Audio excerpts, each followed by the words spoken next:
One day, Edward was in the shed where he lived with the other engines. They were all bigger than Edward and boasted about it. "The driver won't choose you again," said Gordon. "He wants strong engines like us." But the driver and fireman felt sorry for Edward. "Would you like to come out today?" "Oh, yes, please," said Edward. So they lit his fire, made lots of steam, and Edward puffed away. The other engines were very cross at being left behind.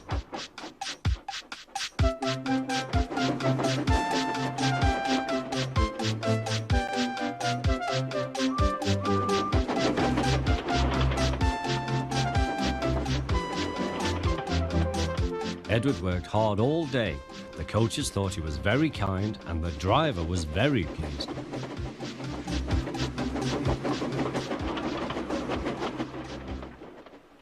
"I'm going out again tomorrow," Edward told the other engines that night. "What do you think of that?" But he didn't hear what they thought, for he was so tired and happy that he fell asleep at once.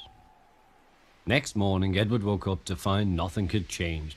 Gordon was still boasting. "You watch me, little Edward, as I rush through with the express. That will be a splendid sight for you. Goodbye, little Edward. Look out for me this afternoon."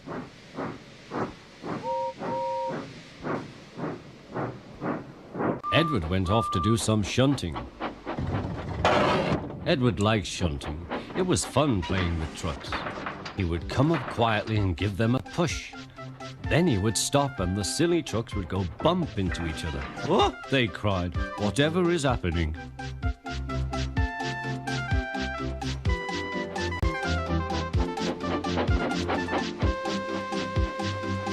Edward played till there were no more trucks.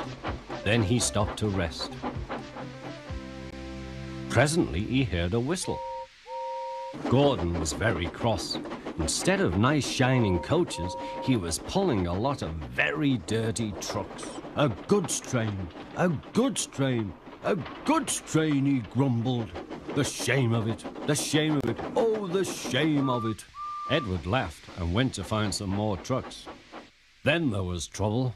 "Gordon can't get up the hill," the porter called to Edward's driver. "Will you take Edward and push him, please?"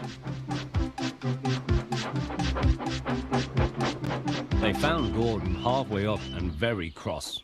His driver and fireman were talking to him severely. "You're not trying." "I can't do it," said Gordon. "The noisy trucks hold an engine back so." Edward's driver came up. "We've come to push." "No use at all," said Gordon. "You wait and see," replied Edward's driver. They brought the train back to the bottom of the hill.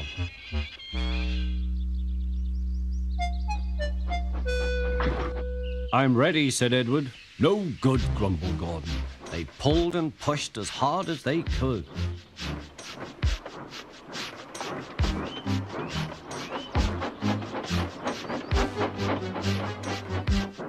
"I can't do it, I can't do it, I can't do it," puffed Gordon. "I will do it, I will do it, I will do it," puffed Edward. Edward pushed and puffed and puffed and pushed as hard as ever he could. And almost before he realized it, Gordon found himself at the top of the hill. "I've done it, I've done it, I've done it," he said proudly. He forgot all about Edward and didn't wait to say thank you. Edward was left out of breath and far behind. He ran on to the next station, and there he found that the driver and fireman were very pleased with him. The fireman gave him a nice long drink, and the driver said, "I'll get out my paint tomorrow and give you a beautiful coat of blue with red stripes. Then you'll be the smartest engine in the shed." Once, an engine attached to a train was afraid of a few drops of rain. It went into a tunnel and squeaked through its funnel and wouldn't come out again.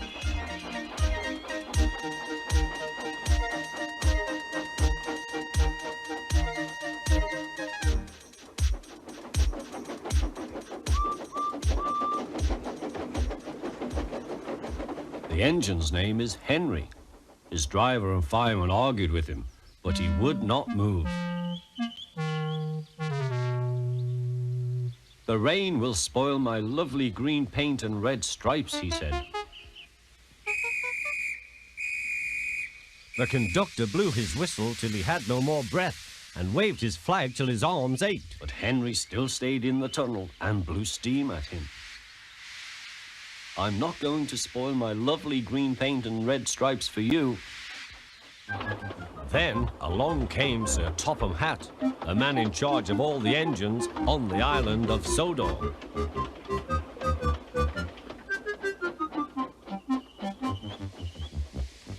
"We will pull you out," said Sir Topham Hatt, but Henry only blew steam at him. Everyone pulled except Sir Topham Hatt, because, he said, "my doctor has forbidden me to pull." But still Henry stayed in the tunnel. Then they tried pushing from the other end. Sir Topham Hatt said, "1, 2, 3, push!"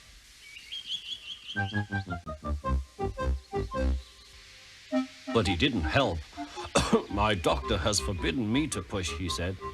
They pushed and pushed and pushed, but still Henry stayed in the tunnel. At last Thomas came along. The conductor waved his red flag and stopped him. Everyone argued with Henry. "Look, it has stopped raining," they said. "Yes, but it will begin again soon," said Henry. "And what would become of my green paint with red stripes then?"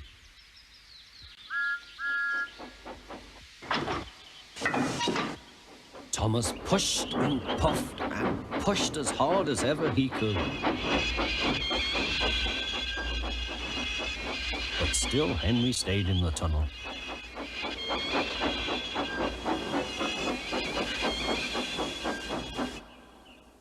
Eventually, even Sir Topham Hatt gave up. "We shall take away your rails," he said, "and leave you here until you're ready to come out of the tunnel." They took up the old rails and built a wall in front of Henry, so that other engines wouldn't bump into him.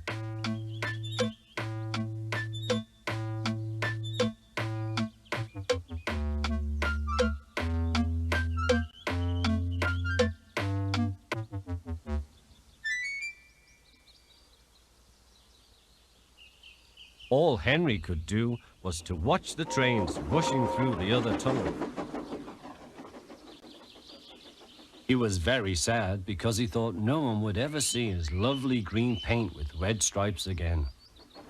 As time went on, Edward and Gordon would often pass by.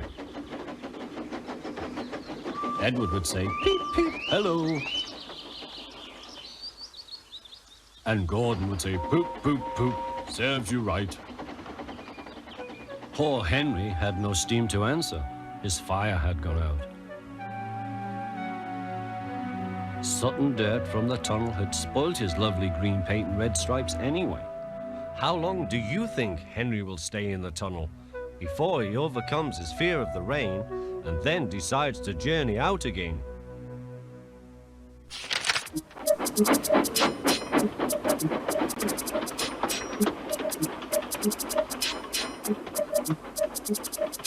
Gordon always pulled the big express. He was proud of being the only engine strong enough to do so. It was full of important people, like Sir Topham Hatt, and Gordon was seeing how fast he could go. "Hurry, hurry, hurry," he said. "Tickety-tock, tickety-tock, tickety-tock," said the coaches. In a minute, Gordon would see the tunnel where Henry stood bricked up and lonely. "Oh dear," thought Henry, "why did I worry about rain spoiling my lovely coat of paint? I'd like to come out of the tunnel." But Henry didn't know how to ask. "I'm going to poop at Henry," said Gordon. He was almost there when... And there was proud Gordon going slower and slower in a cloud of steam. His driver stopped the train. "What has happened to me?" asked Gordon. "I feel so weak." "You've burst your safety valve," said the driver. "You can't pull the train anymore." Oh dear, said Gordon. We were going so nicely too. And look, there's Henry laughing at me. Everyone came to see Gordon. Huh, said Sir Topham Hatt. These big engines are always causing me trouble. Send for another engine at once. While the conductor went to find one, they uncoupled Gordon, who had enough puff to slink onto the siding out of the way.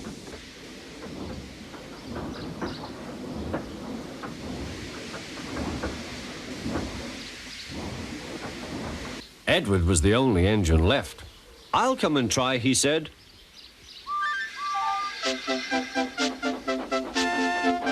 Huh, said Gordon. That's no use. Edward can't push the train.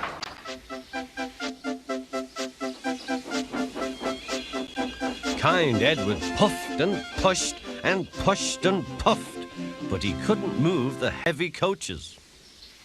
I told you so, said Gordon. Why not let Henry try? Yes, said Sir Topham Hatt. I will. Will you help pull this train, Henry? He asked.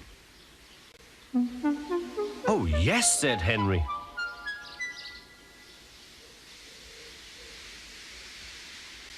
When Henry had got up steam, he puffed out. He was dirty and covered with cobwebs. Oh, I am stiff, he groaned. Have a run to ease your joints and find a turntable, said Sir Topham Hatt.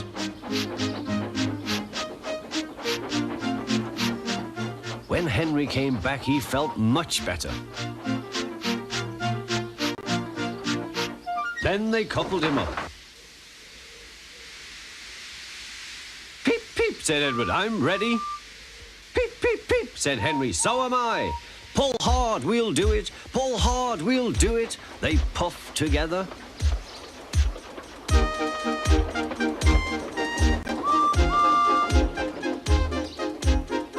We've done it together. We've done it together, said Edward and Henry. You've done it, hooray! You've done it, hooray! Sang the coaches. Everyone was excited.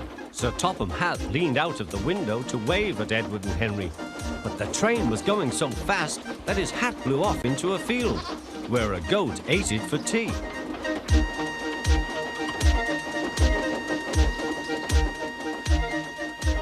They never stopped till they came to the station at the end of the line. The passengers all said, thank you, and Sir Topham Hatt promised Henry a new coat of paint. On their way home, Edward and Henry helped Gordon back to the shed. All three engines are now great friends. Henry doesn't mind the rain now. He knows that the best way to keep his paint nice is not to run into tunnels, but to ask his driver to rub him down when the day's work is over.